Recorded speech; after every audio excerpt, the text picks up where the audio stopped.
세상에 떠도는 기묘한 괴담들. 첫 번째 이야기. 그것은 농약 먹고 죽은 동생이라고 무당이 딱 잘라서 말했다. 저는 1975년 가을에 결혼을 했습니다. 남편은 중학교 선생님이었고, 저는 큰아버지께서 운영하시는 목재회사에서 격리와 타자 수일을 하고 있었지요. 시부모님은 시골에서 농사를 짓는 분들이셨어요. 결혼을 하겠다고 처음 인사를 드리러 갔을 때, 시부모님은 절 깍듯이 반겨주셨고, 행동거지 하나하나가 무척 조심스러우셨습니다. 전 두 분 다 아주 꼼꼼하고 예의 바른 분들이로구나 하고 생각했지요. 양가 인사를 마친 후 저희는 여느 다른 예비 부부들처럼 함께 사주를 보러 가려 했습니다. 그런데 시어머니께서 둘이 사주를 따로 보러 가지 말고 시댁에 점 보는 일을 부르겠다며 잘 아는 사람이니 잘 봐줄 거라며 시댁에서 점을 보라고 하셨습니다. 복채도 시어머니가 주신다면서 말이죠. 내심 복채를 아낄 수 있겠다 싶어 시어머니가 하라는 대로 했습니다. 사주는 그냥저냥 평범한 수였는데도 왠지 공짜로 점을 보았다는 생각에 기분이 좋았지요. 결혼 후에 회사를 그만둔 저는 금방 임신을 했습니다. 배가 불러오자 친언니가 언제쯤 아기를 낳으면 좋은 사주로 태어나는지 알아봐 준다고 했습니다. 초산인데 그걸 마음대로 할 수 있을까? 별 믿음도 없이 언니에게 저와 신랑의 사주를 적어줬습니다. 그런데 점을 보고 온 언니가 얼굴이 좋지 않았습니다. 왜 그러느냐고 물었더니 말끝을 흐리고 별다른 답이 없기에 싫은 소리라도 들었나 보다 싶어서 더 묻지 않았지요. 이윽고 전 우리 큰아들을 낳았습니다. 태어났을 때도 건강했고 별 이상이 없었는데 100일이 지나자 우리 아들은 설사가 유독 잦아졌습니다. 먹은 젖도 자주 토하고 설사도 자주 해서 병원으로 자주 들쳐업고 뛰었어요. 그런데 웬걸 병원에 가서 이런저런 검사를 해보면 별 이상이 없다는 겁니다. 아기들이 민감해서 그럴 수 있다는 말뿐이라 저는 백방으로 아기 배앓이에 좋다는 것도 알아보고 젖 먹고 트림하는 것에도 신경을 많이 썼지만 밤새도록 우는 아기를 달래고 기저귀를 빨면서 전 점점 지쳐갔습니다. 답답한 마음에 친정 어머니와 언니가 오셨을 때 걱정과 한탄을 쏟다가 눈물까지 보였습니다. 그러자 조용히 있던 언니가 같이 점이라도 보러 가지 않겠냐고 하더군요. 아기 가졌을 때 점쟁이가 이상한 이야기를 했다면서요. 전 지푸러기라도 잡고 싶은 심정에 언니가 들은 이야기도 궁금했기에 두말 없이 따라 나섰습니다. 언니가 점을 보았던 무당은 아마 지금은 돌아가셨겠지요. 작달막한 키에 턱에 큰 사마귀가 있는 무당 할머니가 절 보더니 다짜고짜 얼굴을 확 찌푸렸습니다. 농약 냄새가 지독하다. 너거 집에 농약 먹고 죽은 사람 있나 하고 물었습니다. 전 손서래를 쳤습니다. 우리 집은 그런 분이 정말 없었거든요. 정말 없냐고 묻던 무당 할머니는 그럼 너거 시댁에 알아봐라. 농약 먹고 죽은 귀신이 단단히 들러붙었다며 당장 남편을 데리고 오라고 했습니다. 학교 선생님인 남편은 무당 할머니 만나기를 꺼려했지만 제 설득으로 우리 부부는 같이 점집으로 갔습니다. 무당 할머니는 제 남편을 보자마자 호통을 쳤습니다. 이놈 맞구만 하고 대뜸 남편 뒷덜미를 내리치더군요. 할머니는 네 동생이 지금 네가 장가를 가니까 셈이 나서 그런다며 농약을 먹고 죽은 아이의 원한이 보통 큰 게 아니다라고 당장 보내주라고 하셨습니다. 남편은 그 말에 화들짝 놀라며 밑으로 아주 어릴 때 죽은 여동생이 있던 건 맞지만 농약을 먹고 죽은 건 아니라고 했습니다. 남편은 삼남 일녀의 막내로 제일 위에는 장녀인 신우가 있었고 그 밑으로 시아주버님들이 둘, 그리고 막내가 남편이었어요. 그런데 너무 어릴 때 죽어서 저한테 일부러 말하지 않았던 여동생이 있었다는 겁니다. 옛날에는 아기들이 죽는 일이 흔했고 아기가 태어나도 호적에 바로 올리지 않고 몇 년씩 늦게 올리는 일이 예사였기 때문에 굳이 죽은 여동생을 저한테 이야기하지 않았다고 합니다. 그러나 무당 할머니는 왜 그 조그만 아이한테서 농약 냄새가 진동을 하냐? 네가 뭘 모르고 있나 본데. 놔두면 그 아가 조카까지 잡을 거라며 당장 굿을 하든 떡을 하든 달래주라고 합니다. 그 여동생이 죽었을 때는 남편은 5살로 남편은 여동생에 대해 거의 기억하지 못했습니다. 이름도 없었대요. 그냥 막내야. 막둥아라고 그렇게 불렀답니다. 남편은 결국 시어머니께 물어보았고 시어머니는 놀라며 통곡을 하셨답니다. 그 막내 여동생이 농약을 먹고 죽은 게 맞다고요. 막내 여동생이 3살이 되던 해 흉년이 들어 농사를 거의 망쳤다고 합니다.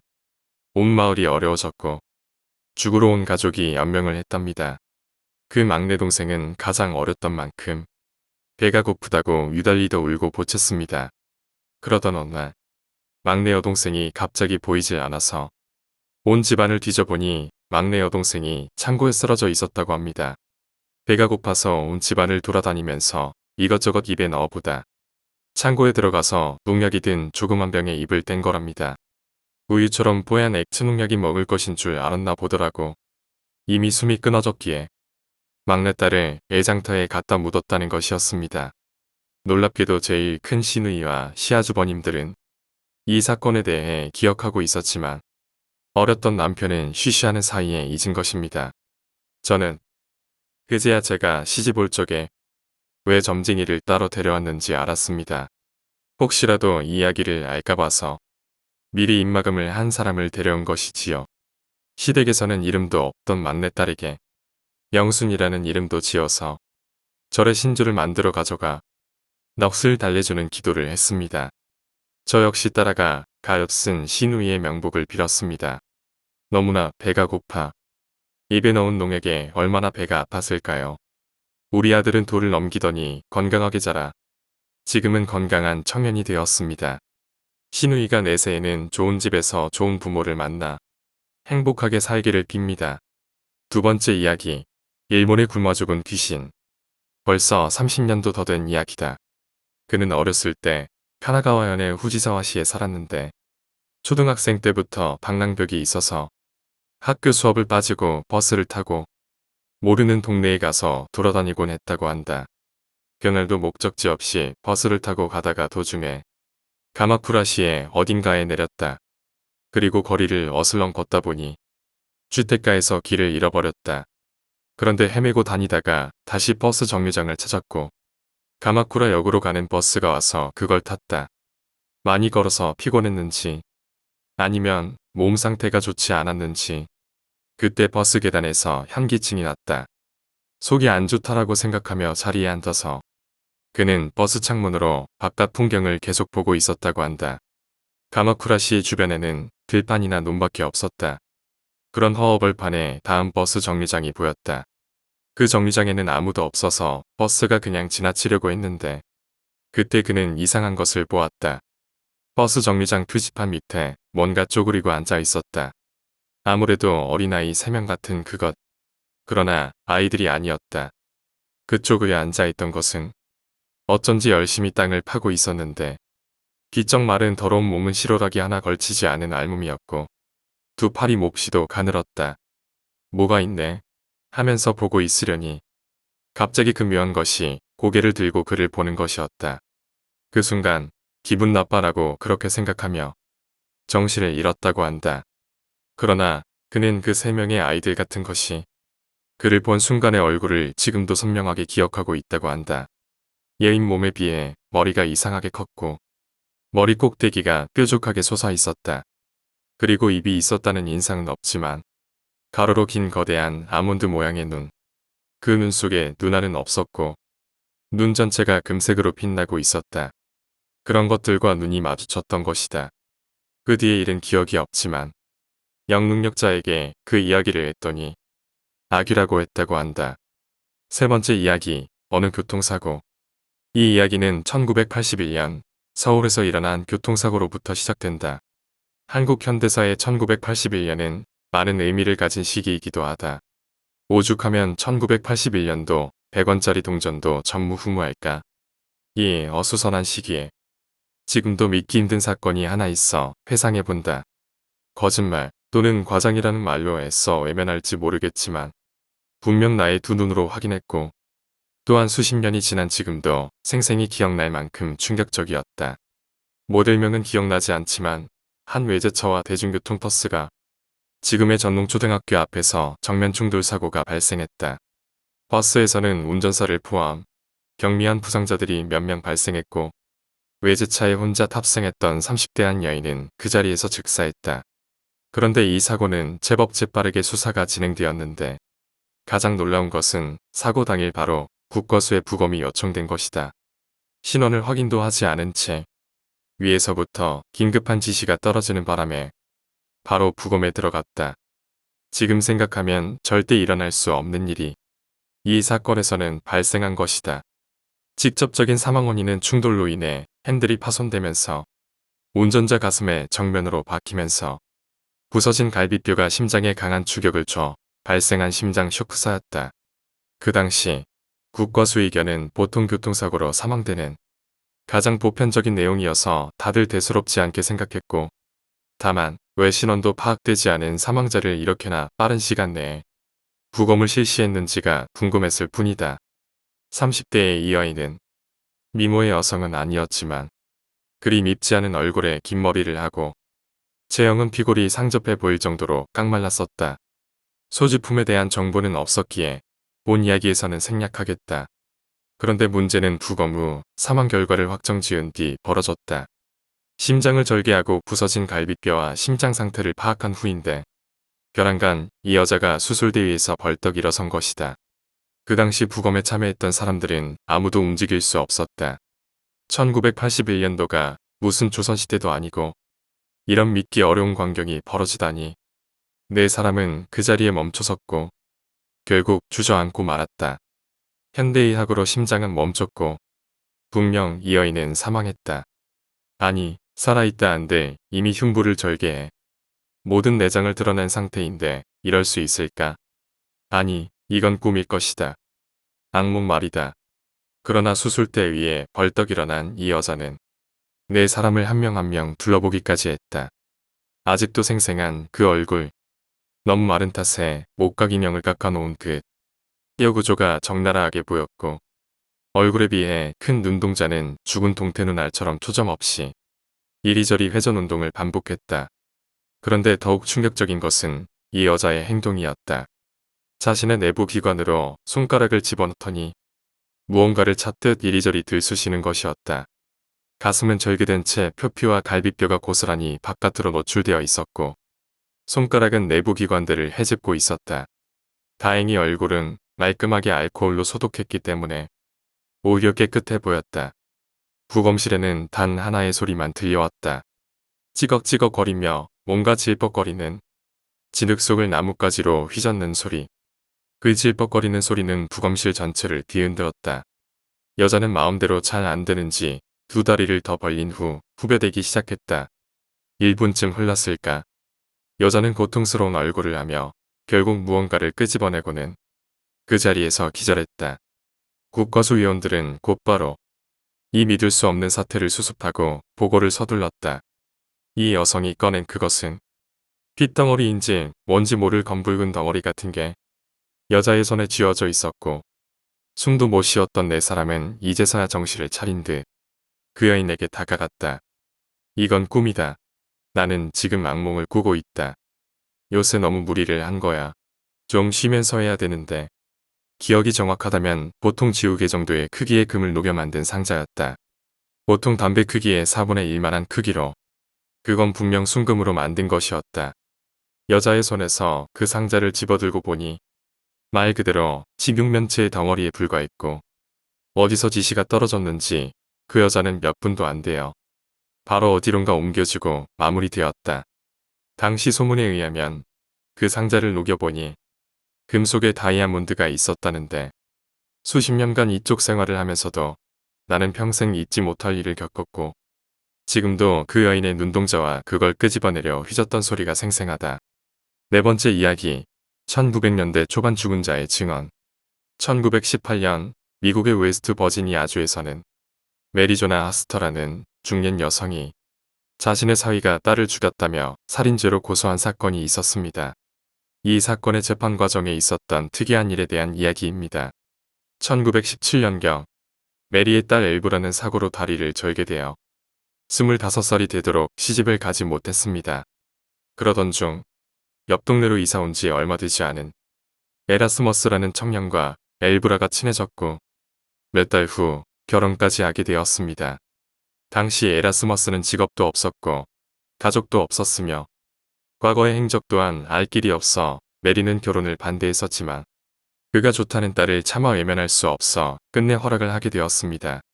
메리는 사위에게 가게를 하나 장만해 주었고 딸은 남편을 따라 남편이 이사온 옆 동네에서 살게 되었습니다. 그리고 일주일에 한 번 메리를 만나기 위해 찾아왔었고요. 그런데 결혼한 지 2개월쯤 지났을까요? 딸이 집으로 오는 게 점점 뜸해지더니 결국 아예 오질 않는 것입니다. 메리도 처음은 바빠서 그런가 싶었지만 점점 연락조차 되질 않아 불안한 마음에 딸에게 방문을 하겠다고 연락을 하게 되었습니다. 그러나 사위는 아내의 몸이 좋지 않아서 그렇다며 나중에 와달라고 말하며 메리의 방문을 거절했습니다. 메리는 불안한 마음이 들었지만 괜한 걱정을 하는 게 아닌가 싶기도 하여 그러겠다고 말했습니다. 시간이 흘러 크리스마스가 다가와 메리는 딸과 사위를 집에 초대했습니다. 하지만 그날도 부부는 오지 않았습니다. 1월이 되고 메리에게 돌아온 건 청천벽력과 같은 엘브라의 사망 소식이었습니다. 딸의 죽음을 처음 발견한 사람은 톰 존스라는 가게 자파부였는데 에라스머스의 부탁을 받아 집에 물건을 가져갔다가 엘브라가 바닥에 쓰러져 죽어있는 모습을 보고 에라스머스에게 급히 뛰어가 사망 소식을 전했다고 합니다. 그리고 바로 동네 의사를 찾아가 엘브라의 죽음을 말하고 의사와 함께 집을 찾아갔는데 1층에 죽어있던 엘브라의 옷이 말끔하게 갈아입혀진 채 2층 침대로 옮겨져 있었다고 합니다. 의사는 엘브라의 사인을 밝혀야 하니 미안하지만 잠시만 자리를 비켜달라고 요청했지만 에라스머스는 울면서 편히 갈 수 있게 아내의 몸에 다른 것은 하지 말아 달라며 의사의 조사를 반대했습니다. 딸의 죽음을 전해들은 메리는 충격을 받았지만 가까스로 힘을 내어 딸의 시신을 보기 위해 찾아갔습니다. 딸의 시신을 본 메리는 슬픔을 이기지 못하고 결국 쓰러지고 말았습니다. 얼마 후 엘브라의 장례식이 시작되었습니다. 메리는 이웃으로부터 그간 딸의 행적을 들을 수 있었는데 남편에게 구타를 당했다던가 하는 등 딸의 결혼 생활이 결코 행복하지 못했다는 걸 알게 되었습니다. 이웃들은 하나같이 에라스머스가 엘브라를 죽인 거라 수군댔지만 증거가 없었습니다. 에라스머스는 장례식이 끝나자마자 어디론가 모습을 감추었고 메리는 그런 서희가 원망스러워 매일 밤을 울면서 잠을 청했습니다. 그녀는 매일 밤 잠들기 전 제발 딸의 사인만이라도 알려달라며 기도를 하고 잠이 들었고 그녀의 간곡한 기도가 통했는지 며칠 뒤 메리의 꿈에 엘브라의 모습이 나타났습니다. 엘브라는 남편이 심한 구타를 한 뒤 목을 부러뜨려 죽였다는 말을 했고 그가 사람을 죽인 것 또한 이번이 처음이 아니라고 말했다고 합니다. 이런 꿈을 몇 번에 걸쳐 꾸게 된 메리는 사위가 범인일 거라는 확신이 들기 시작했습니다. 메리는 가족들의 반대를 뿌리치고 의사의 집을 찾아가 죽은 딸을 다시 파내어 부검을 해달라 부탁했고 얼마 후 부검된 딸의 사인이 부러진 목 때문이라는 것을 알게 되었습니다. 의사와 함께 마을의 판사와 검사를 찾아간 메리는 자신의 딸은 살해당했으며 유력한 용의자가 사위라고 고소했지만 판사는 메리의 고소를 받아들이지 않았습니다. 그런데 이후 마을에서 이상한 일이 자꾸 벌어졌습니다. 마을 곳곳에 널어둔 빨래나 천이 계속해서 붉게 물드는 것입니다. 게다가 심지어는 죽은 엘브라의 모습을 보았다는 사람들까지 나타났습니다. 이런 일이 계속되자 판사는 메리의 고소를 받아들이고 에라스머스의 행적을 조사하기 시작했습니다. 그런데 충격적인 사실이 밝혀진 겁니다.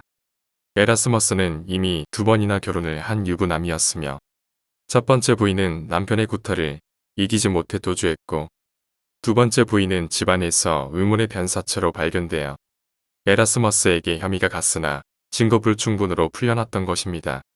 그 뒤로 이 마을로 도주해온 에라스머스와 메리의 딸 엘브라가 결혼한 것입니다.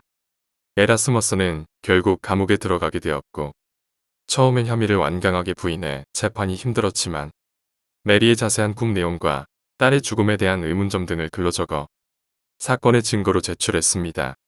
판사는 죽은 자의 증언을 인정해 주었고 에라스머스는 무기징역을 선고받았습니다.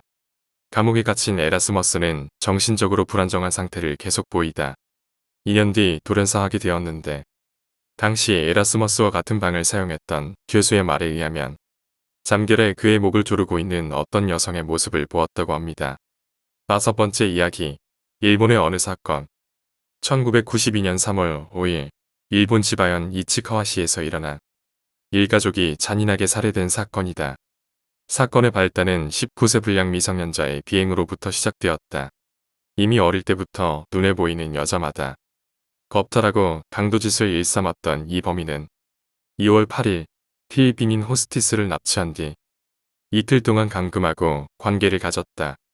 이 호스티스는 이틀 뒤에 자신의 가게로 돌아와 가게 주인에게 이 사실을 알렸고, 가게 주인은 빡친 나머지 자신이 알던 야쿠자에게 이 범인을 손봐달라고 요청하게 된다. 이걸로 인해 그는 야쿠자에게 쫓기게 되었다.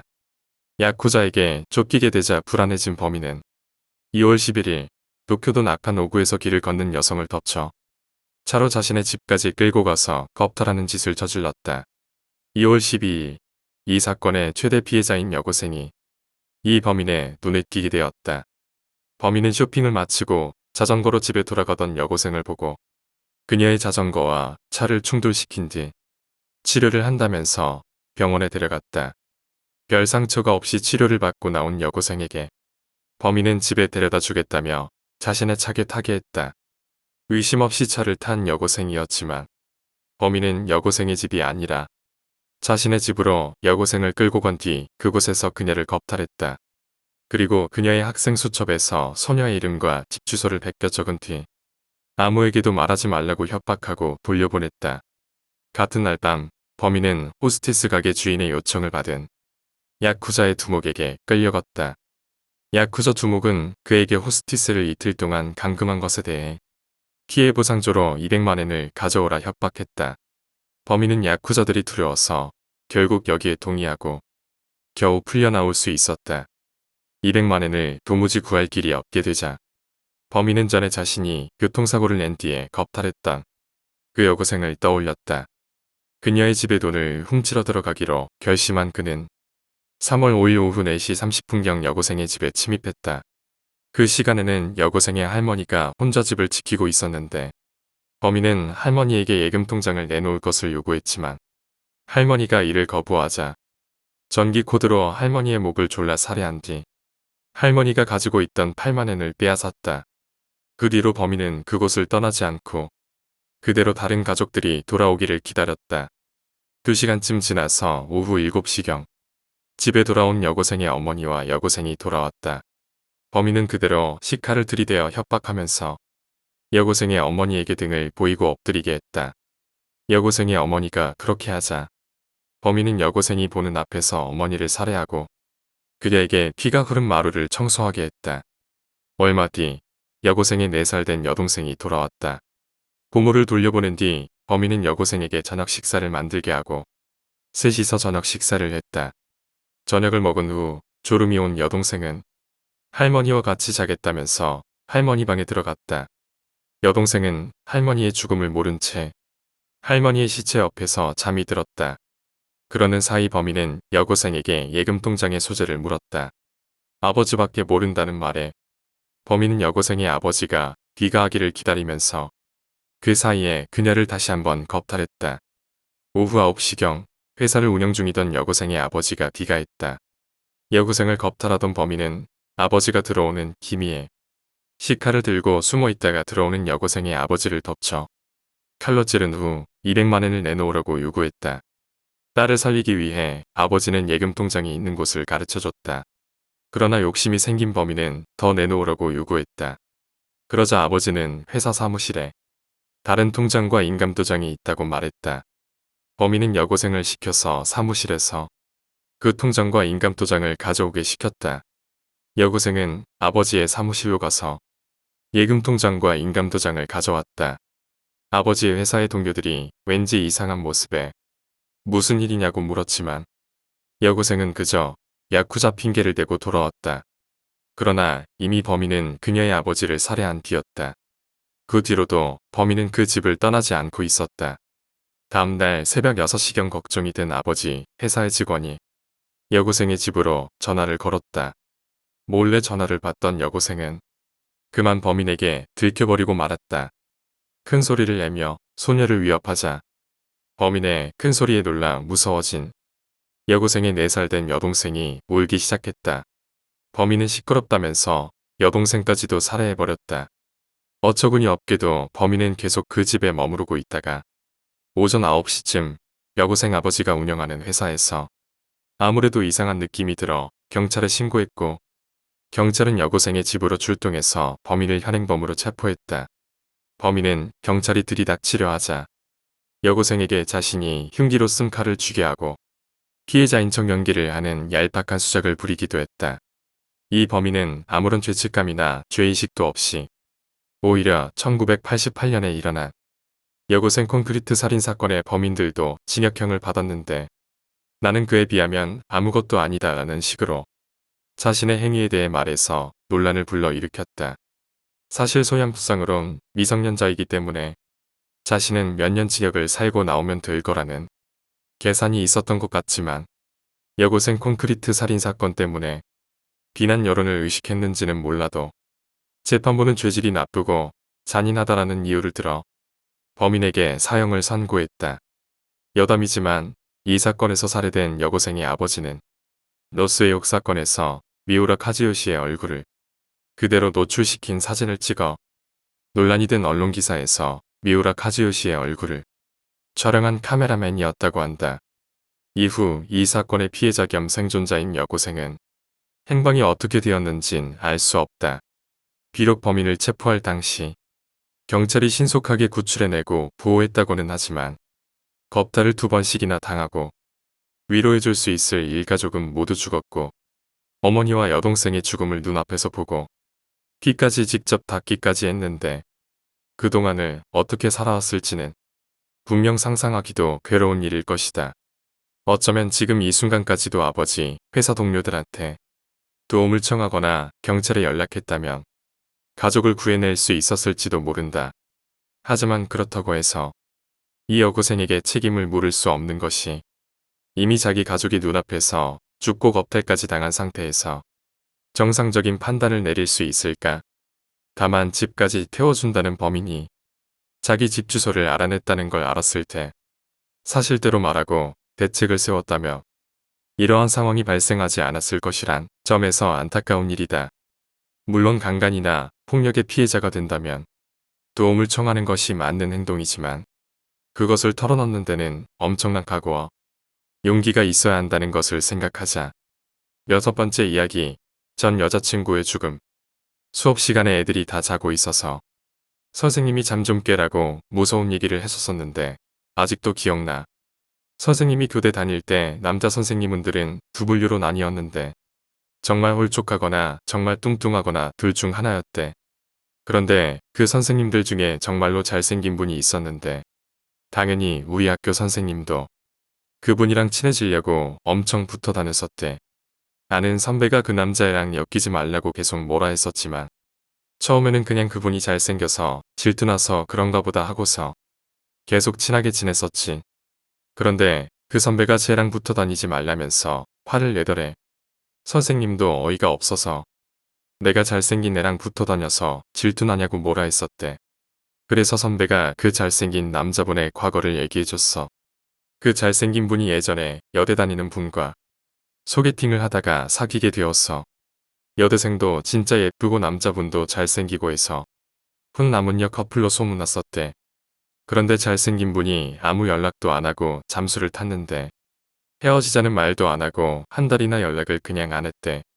처음에는 여자친구가 제발 연락 좀 받아달라고 했는데 그 후론 연락이 안 오길래 체념하고 여기서 끝냈어. 그리고 그 후에 다른 여자를 만나서 사귀었어. 그분과 관계가 정말 깊어져서 결혼까지 생각할 정도가 되었대. 그런데 며칠 전부터 자꾸 여자친구가 해가 지기 전에 집을 들어가는 거야.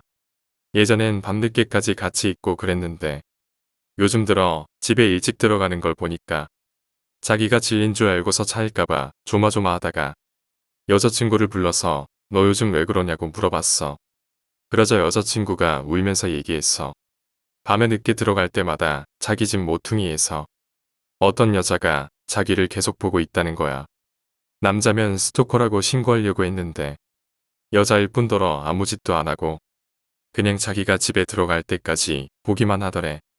남자는 순간 전 여자친구인가 싶어서 한동안 여자친구가 집에 들어갈 때 같이 들어가줘대. 그런데 잘생긴 분이랑 여자친구랑 같이 간 후부터 그 여자가 안 나타나길래 눈치채서 안 나타나는구나 싶었어. 그런데 너무 찝찝한 거야. 전 여자친구랑 헤어진 것도 어영부영 헤어진 거라서 전 여친이 나타나서 자기 여자친구를 다치게 할까봐 겁도 나고 그래서 전 여친을 다시 찾기로 했대. 연락도 안 받고 전화하면 통화 중이라 하고 결국 전 여친의 대학을 찾아가서 그분 집 주소를 알아냈대. 그 집 주소를 찾아가니까 어떤 인상 좋은 분이 우리 딸 친구냐고 어서 오라며 집으로 들어가서 얘기를 하기로 했어. 집에 들어가니까 딸 사진이 걸려 있는 거야. 그런데 여자친구가 말하길 오빠, 나를 보던 여자가 저 여자야. 라고 하더래. 남자는 역시 애구나 싶어서 그분 어머님께 딸 얘기를 꺼냈는데 딸이 남자친구랑 연락이 안 되니까 불안하고 신경도 예민해지다가 우울증에 걸려서 남자친구랑 헤어진 지 한 달 만에 자살을 했다는 거야. 그럼 여자친구의 집 앞에서 항상 여자친구를 지켜보던 그 여자는 누구였을까? 결국 여자친구랑 헤어지고 남자분은 지금까지 결혼도 못하고 계신데 앞으로도 결혼 못하실 거야.